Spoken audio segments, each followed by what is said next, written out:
Hi, I'm Sally Hebner, and I live in Holland. We've been using Westside since they opened up in Holland.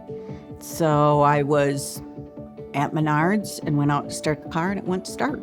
Luckily, I was with a friend. She brought me home, called Steve, said, "Steve, got a dead battery, I think." Actually walked over because I'm within walking distance and drew him a picture of where it was in the parking lot and handed him the keys, and they went and got it and brought it back to the garage and changed the battery for me and called me when it was done. And it's hassle-free. There's enough stress in life to not have to have the added stress of a vehicle not working right.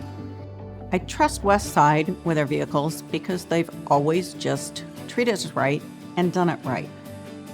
If they have a question, they call me before they do it so they don't spend my money without warning me I need to spend my money. And they're just straight up honest with me. They'll tell me, well, you can only do this much or you could do all of this. So they give me my options and let me make my choice. I know when I walk in that I don't get treated as a woman. And that is a big deal in the automotive world for me because I've had plenty of experiences where I've gotten back in my vehicle and told my husband to call and deal with it because I couldn't get anybody to treat me properly. I never worry that I'm going to be taken advantage of. They're very honest. They're giving. They're involved in the community. I'll continue to go to Westside for service because they continue to go above and beyond.